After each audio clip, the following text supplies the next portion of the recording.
Cell में DNA histone से associated होता है वो एडवांस टाइप का होता है। उसके दो फॉर्म होते हैं, either chromatin fibre either chromosome. वो डिपेंड करता है, वो दो अलग स्टेज है। तो बेसिकली यही चीज़ें मैंने अभी बताई। अब आपको एक फैक्ट अगर इस पर बताया जाए कि सेल दो टाइप की होती हैं, जैसे यहाँ पे मैंने लिखा कि सेल दो टाइप की होते हैं, प्रोकैरियोट एंड यूकैरियोट। तो ये आप सेल को क्लासिफाइड कर रहे हैं और आपको क्लासिफिकेशन में समझाया क्या था मैंने कि क्लासिफिकेशन में बेसिस ऑफ क्लासिफिकेशन होगा कि किस बिहाफ पे आपने सेल को दो टाइप पे डिवाइड कर दिया। तो यहाँ पे आप बोलेंगे on the basis of genetic material, on the basis of genetic material, ठीक है, on the basis of genetic material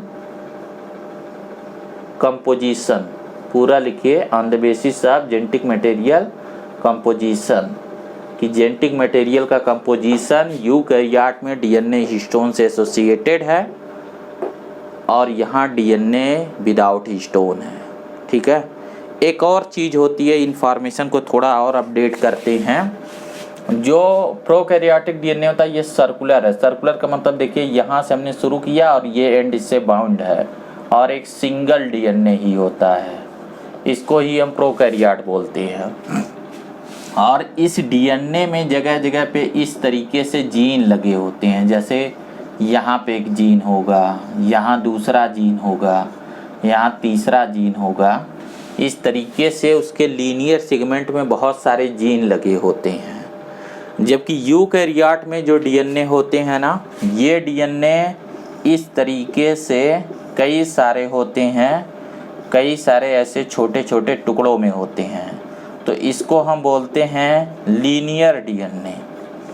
ठीक है, जैसे वहाँ बोलते हैं सर्कुलर डीएनए, यहाँ बोलते हैं लीनियर डीएनए।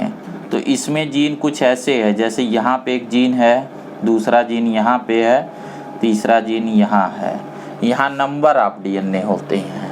तो आपको एक चीज़ यहाँ याद रखनी है कि यूकैरियोटिक सेल में लीनियर डीएनए होता है, डीएनए हिस्टोन से एसोसिएटेड होता है और जेनेटिक मटेरियल के चारों तरफ न्यूक्लियर मेम्ब्रेन होती है।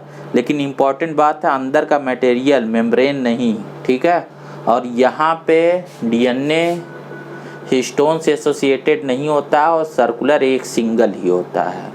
तो ये बेसिस है जिसके बेसिस पे आप बोलते हैं सेल के दो टाइप होते हैं, प्रोकैरियोट और यूकैरियोट। अभी हम इसी टॉपिक को और आगे तक ले चलेंगे, तो मैं इससे थोड़ा आगे आपको बताऊंगा, ठीक है। तो इसको देखिए, इनको हटा रहा हूँ मैं।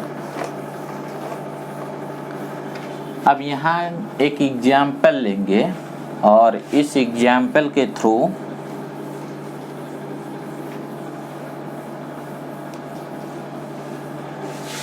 देखिए, जैसे अगर हम जो है ना, अगर हम ह्यूमन बॉडी की सेल को लेते, ह्यूमन बॉडी की अगर आप सेल को लें, एक बात आप जानिए कि जो आपने बायोडाइवर्सिटी पढ़ी, ये चीज़ भूल रहा था, जो आपने बायोडाइवर्सिटी पढ़ी उसमें जितने लिविंग्स हैं उनको 5 पार्ट्स में डिवाइड किया गया है इस तरीके से। तो 5 पार्ट्स में एक तो है मोनेरा और बाकी जो हैं उसमें आपके हैं प्रोटिस्टा, फंजाई, प्लांटी, एनिमेलिया। ये चारों यूकैरियोटिक सेल के हैं और सिर्फ मोनेरा प्रोकैरियोटिक सेल का है। ये बात मैं पहले बता चुका हूँ, लेकिन इसे याद रखिएगा क्योंकि ये चीज़ पूछी जाती है। अब जो यूकैरियोट होते थे उसमें हमने 2 पार्ट डिवाइड किया था ना, ये यूनिसेलुलर है प्रोटिस्टा, बाकी फंजाई, प्लांटी, एनिमेलिया मल्टीसेलुलर। तो यहाँ आपको समझाना ये चाह रहा हूँ कि सिर्फ यूकैरियोटिक सेल ही मल्टीसेलुलर होती हैं, ठीक है। जैसे इसका मतलब ये हुआ ना कि सेल में देखिए, एक तो होती है प्रोकैरियोट्स, एक होता है यूकैरियोट्स। अब यूकैरियोट यूनिसेलुलर भी हो सकता है और ये मल्टीसेलुलर भी हो सकता है। ये चीज़ आपको बताना चाह रहा हूँ और इसी बात को यूज करके ये 5 किंगडम क्लासिफिकेशन है। जैसे प्रोकैरियोट इज मोनेरा, ठीक है, यूनिसेलुलर यूकैरियोट इज प्रोटिस्टा, और यहाँ पे 3 फंजाई, प्लांटी और एनिमेलिया। तो देख रहे हैं ना कैसे कॉन्सेप्ट जो है डेटा से कैसे आपस में जुड़ा हुआ है। इसी बात को आपको समझना है कि जो कॉन्सेप्ट होते हैं, जो डेटा होते हैं, उनके रिलेशन होते हैं, और जब आप उसे बेहतर तरीके से जानते हैं तब आप सब्जेक्ट को समझते हैं। चलिए इसे वापस हम आते हैं। ये जो छोटे टॉपिक आपको बीच में बताता हूँ ये बहुत इंपॉर्टेंट होते हैं आपकी कॉन्सेप्ट क्लियरिटी के लिए। इसे आप नोट डाउन किया करिए, ये सबसे इम्पॉर्टेंट चीज़ है, तभी आपको बायोलॉजी आएगी। तो जो ह्यूमन बॉडी है, इस ह्यूमन बॉडी में जितनी भी सेल हैं, ह्यूमन बॉडी की कोई भी एक सेल ले लीजिए, जैसे ये एक सेल है, तो इसके अंदर जो है ये यूकैरियोटिक सेल है। ठीक है, ह्यूमन बॉडी अब आपको पता है मैमल का पार्ट है, और mammal eukaryote animalia plant animal kingdom का पार्ट है। तो इसमें जो डीएनए होते हैं, यहाँ पे डीएनए होते हैं 23, ठीक है, और 23 डीएनए जो है पेयर में होते हैं। जैसे इस चीज़ को मैं ऐसे दिखाता हूँ, ये देखिए डीएनए नंबर 1 है, ये डीएनए नंबर 2 है, ठीक है, ये है डीएनए नंबर 3। इस तरीके से ये लास्ट में है डीएनए नंबर 23, ठीक है, मतलब इस तरीके से 100 ऑन होगा। समझ रहे हैं? अगर ये चाहेंगे तो ये आप देख सकते हैं 12th के एनसीईआरटी में। तो ये देखिए, ये जो डीएनए है ना, एक डीएनए है, ये दूसरा डीएनए है। ये डीएनए क्रोमेटिन फाइबर के ही फॉर्म में है, ये आपको हमेशा याद रखना। अभी मैं वो सारे कॉन्सेप्ट समझाऊंगा।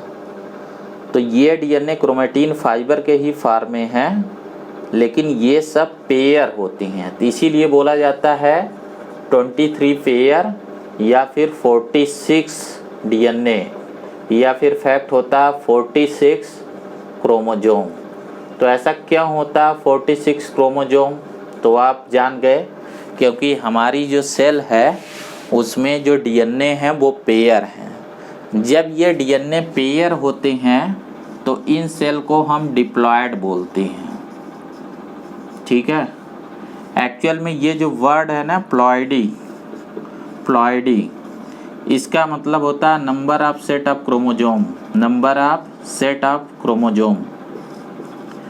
जब कोई एक सेल है, जैसे एक सेल है ना 2n हम बोलते हैं ना, तो इसका मतलब है डिप्लॉयड। अब आपने एंजियोस्पर्म में पढ़ा 3n, तो इसको बोलते हैं ट्रिप्लॉयड, ठीक है, इसे हम बोलते हैं ट्रिप्लॉयड। और जब कभी आप जो है ये xn पढ़ें तो इसका मतलब है पॉलीप्लॉयड, मतलब number of set of chromosome बहुत सारे हैं। और सिंपल n का मतलब हैप्लॉयड, हैप्लॉयड का मतलब या मोनोप्लॉयड, ठीक है। हालांकि डिफरेंस है, फिर भी अभी मैं कॉम्प्लिकेट ना करते हुए बता दे रहा हूँ। इसे बोलते हैं मोनोप्लॉयड, मतलब एक सिंगल सेट है। तो इस ह्यूमन सेल को हम लिखते हैं 2n = 46 डीएनए। तो जाहिर सी बात है, तो इसको मैं लिख सकता हूँ n = 23 डीएनए। तो इसका मतलब ये हुआ कि ह्यूमन में जो डीएनए है ना, वो जो है ह्यूमन सेल में डीएनए तो हैं 23, ठीक है, यहाँ डीएनए है 23 इस तरीके से।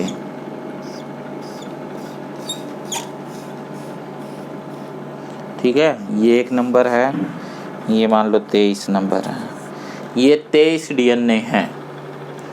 इन 23 डीएनए में ही ह्यूमन की सारी जीन होती हैं, जो ह्यूमन के कैरेक्टर को, ह्यूमन बॉडी के कुछ कैरेक्टर है ना, तो इन कैरेक्टर को कैरी करने वाला जो जीन है वो इन 23 डीएनए में 23 डीएनए में होता है।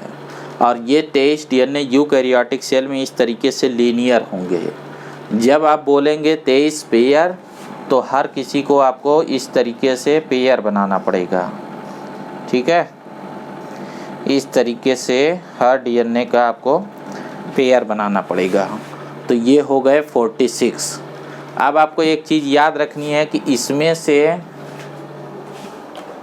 मैं एक ही कलर यूज कर रहा हूँ, एक कलर और यूज कर देता हूँ।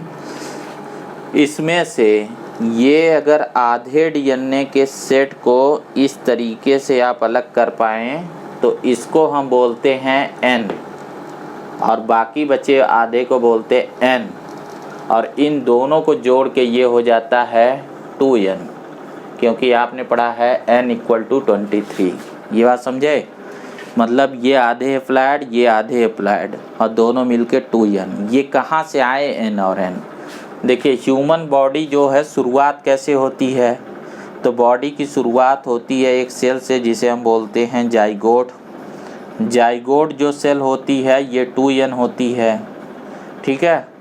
ये जो है बनाती है एम्ब्रियो, एम्ब्रियो से इन्फेंट बनता है, इन्फेंट से चाइल्ड बनता है, ठीक है।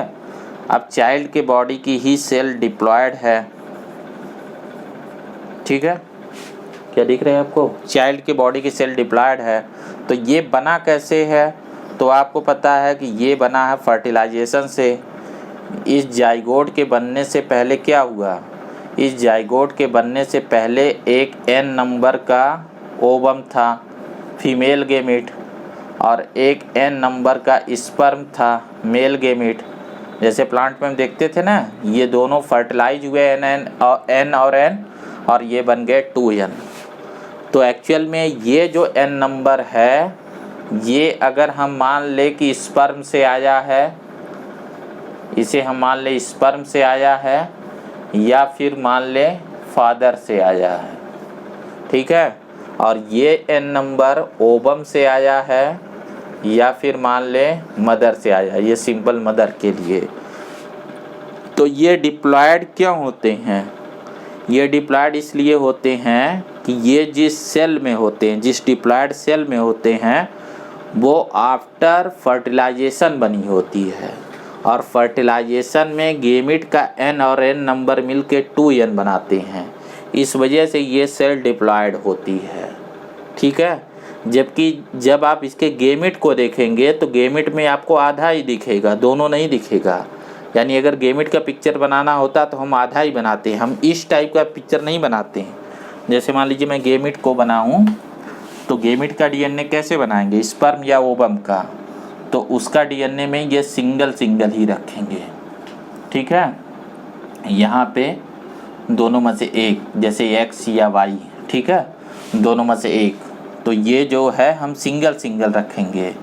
तो ये देखिए ये गेमिट का है, अगर आप ये 23rd पेयर है, ये गेमिट का है, ठीक है। जैसे ये N नंबर गेमिट होता है, N नंबर का मतलब या तो स्पर्म मेल गेमिट या ओवम फीमेल गेमिट। तो इनमें जो है ये हैप्लॉइड नंबर में होते हैं, और जब ये डिप्लॉयड होते हैं आफ्टर फर्टिलाइजेशन तो N मिलके 2N बनाता है। तो हर पेयर अपने दूसरे पेयर से मिलता है। यहाँ ये जो पेयर है ना, जैसे ये क्रोमोसोम नंबर 2 है और ये इसका पेयर है, इनको आपस में हम बोलते हैं होमोलॉगस पेयर। ये आपको याद रखना है, ये बड़ा इम्पोर्टेंट चीज़ है, इसे बोलते हैं होमोलॉगस पेयर, ठीक है। जैसे ये 3 नंबर का होमोलॉगस पेयर है, इसमें एक फ़र्क ये होता है कि जैसे ये 2 नंबर का क्रोमोसोम है, ठीक है, ये मान लीजिए 2 नंबर का क्रोमोसोम है इस तरीके से, तो इसका होमोलॉगस पेयर भी बिल्कुल इतना ही बड़ा होगा, इसके जितना बड़ा होगा मॉर्फोलॉजिकली, और इसके जैसे ही जीन को कैरी करेगा। जैसे मान लो इस पे जीन है MX Y Z, तो यहाँ भी होगा MX Y and Z। इस तरीके से वो सेम टाइप की जीन को कैरी करेंगे। मतलब जो होमोलॉगस पेयर होता है उन पर सेम टाइप की जीन होती है, ये आपको याद रखना है। देखिए एक जैसी जीन का पेयर, एक जैसी जीन का पेयर, एक जैसी और एक जैसी, इसीलिए इनको हम बोलते हैं होमोलॉगस पेयर। तो इस तरीके से हमारे पास होमोलॉगस पेयर होते हैं। अब जैसे ह्यूमन का अगर क्रोमोजोम निकालते तो उसमें हमारे पास पेयर कितने थे, 23 पेयर। इन 23 पेयर में ही हमारी सारी जीन है। और आपको पता होना चाहिए कि जो हमारी जीन है वो है करीब 25,000। ये कोई छोटा वोटा नंबर नहीं है, 25,000 जीन है। तो 25,000 जीन को इन सब में रखा गया है। उसका मतलब ये होता है ना, जैसे मेमोरी कार्ड होते हैं, जैसे मोबाइल में आप मेमोरी कार्ड यूज करते हैं, वैसे इन डीएनए को मेमोरी कार्ड समझिए। और इनमें जो है 25,000 गाने भरने हैं, ठीक है, 25,000 रिकॉर्डिंग भरनी है। जीन एक रिकॉर्डिंग की तरह ही होता है। तो ये जो 25,000 गाने हैं, तो हर यहाँ पे हर जो डीएनए है, हर जो मेमोरी कार्ड है, उसकी कैपेसिटी अलग अलग है। जैसे कोई जीबी में है, कोई एमबी में है, कोई केबी में है, इस तरीके से है। मतलब कोई डीएनए बड़ा है, कोई छोटा है, किसी में स्पेस कम है, किसी में ज़्यादा है। तो ऐसा नहीं है कि 25,000 को आप डिवाइड कर दें यहाँ 23 से और सब में बराबर बराबर है, ऐसा नहीं है। बल्कि कुछ में ज़्यादा हैं, जैसे पहले क्रोमोजोम में 3,000 हैं जीन है, ऐसे ही हर क्रोमोजोम में जीन के नंबर अलग अलग होते हैं, ठीक है। तो इस तरीके से जीन होता है, क्रोमोजोम होता है, हैप्लॉइड होता है, डिप्लॉइड होता है। ये बातें आप समझ गए। हैप्लॉइडी क्या होती है, डिप्लॉइड क्या होता है। डिप्लॉइड सेल कैसे बनती है, वो प्रोडक्ट होती है सेक्सुअल रिप्रोडक्शन का। फ्यूजन ऑफ 2 हैप्लॉइड सेल से एक्चुअल में बनती है डिप्लॉइड सेल। मेल और फीमेल गेमिट से एक्चुअल में बनता है डिप्लॉइड सेल। 1 पेयर जो होता है डिप्लॉइड क्रोमोजोम को, उसको आप क्या बोलते हैं, तो उसे मैंने बताया, आप उसे बोलेंगे क्या चीज़, होमोलॉगस क्रोमोजोम, जिस पे सेम टाइप की जीन के पेयर होंगे। अब मैं क्रोमोजोम वाले टॉपिक को थोड़ा सा और बढ़ाता हूँ, ठीक है। तो मैं इससे थोड़ा आगे चलता हूँ। देखिए, इसीलिए मैंने कहा था ये जो चैप्टर है ना, ये थोड़ा आपका दिमाग यूज करने को बोलेगा, ठीक है। तो अगर आपको एक बार में ये ना समझ में आए तो आप इसे रिपीट करके फिर से देखना। जैसे मैं ये आपको बता रहा हूँ, ये इस पे डाउट नहीं करना कि बता ही नहीं सही रहे हैं। एक्चुअल में इतना आपको सीखना है, ठीक है। इससे कम में आपका काम नहीं चलेगा। ये आपको सीखना, ये आपके सिलेबस का पार्ट है। और ऐसा नहीं कि मैं बहुत एक्स्ट्रा पढ़ा रहा हूँ या बहुत कम पढ़ा रहा हूँ, उतना पढ़ा रहा हूँ जितने की आपको ज़रूरत है। जब तक इसको आप सीखेंगे नहीं, तब तक आप पूरा जानेंगे नहीं। तो ये ज़रूरी है कि आप इसको सीखिए, इस पर थोड़ी मेहनत करिए, कोशिश करिए, सीख जाएंगे। अगर कोई डाउट रहता है तो मुझसे पूछिए, मैं बताऊंगा, ठीक है। तो चलिए देखते हैं। अब मैं एक और टॉपिक पे आता हूं जो इसी से रिलेटेड है। देखिए,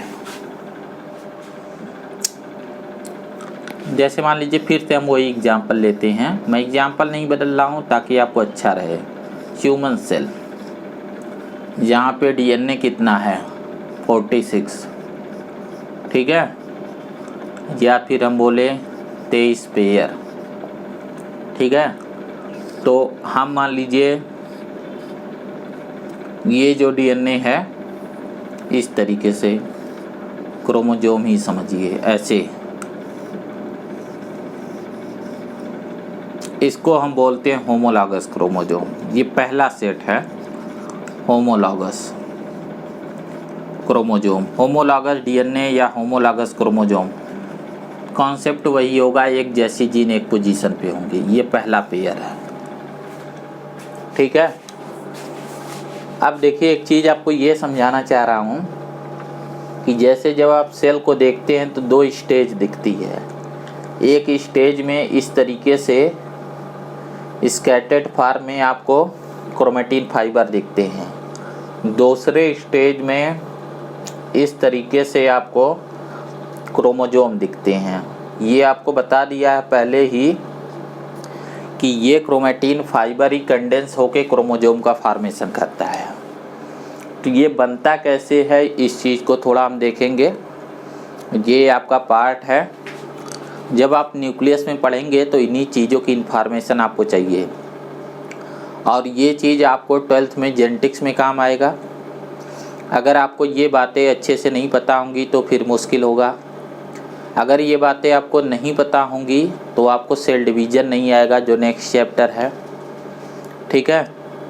यानी आप काफ़ी मुश्किल में पड़ जाएंगे, इसलिए इसको जो है बहुत सीरियसली आप लेंगे, ठीक है। इसे समझने की कोशिश करेंगे। चलो देखते हैं कि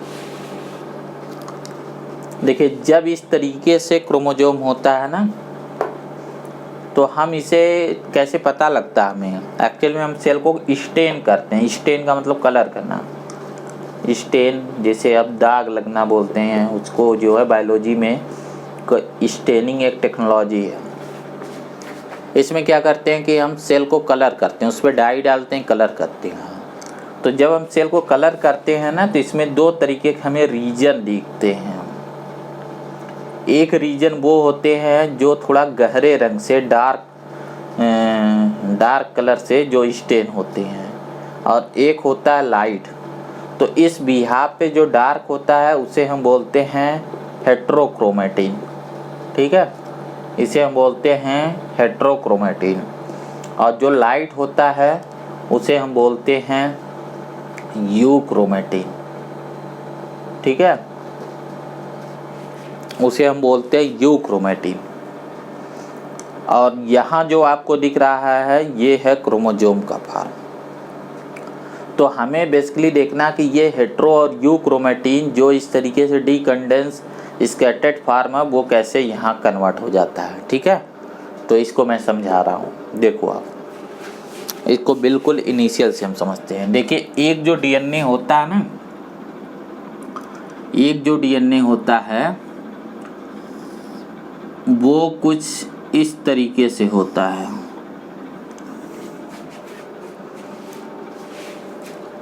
एक जो डीएनए होता है उसमें दो स्ट्रैंड होते हैं। डीएनए एक डबल स्ट्रैंडेड मॉलिक्यूल है, ठीक है। उसमें दो स्ट्रैंड होते हैं, इस तरीके से वो डुप्लेट होता है, ठीक है। मतलब एक डीएनए का ये मॉलिक्यूल है, एक डीएनए का ये मॉलिक्यूल है। इसको इस तरीके से पोलैरिटी देते हैं 5n3 एंड, और यहाँ एंटी पैरेलल होता है 5n3 एंड। अभी बस इसको याद कर लीजिए, आपके लेवल पे उससे डिटेल करना थोड़ा मुश्किल होगा। जब बायो मॉलिक्यूल बताएंगे तो उसे बता देंगे, ठीक है, आएगा वो टॉपिक आपका। तो इस तरीके से एक सिंगल डीएनए ये मॉलिक्यूल है। ऐसे जो आपका डीएनए होता है ना वो काफ़ी लंबा मॉलिक्यूल होता है, कोई छोटा नहीं होता। जो डीएनए है उसकी लेंथ बहुत होती है। जैसे आपने ह्यूमन सेल का लिया ना, तो इसके अगर ये जो 46 डीएनए हैं, इनको अगर एक के पीछे एक रख के ऐसे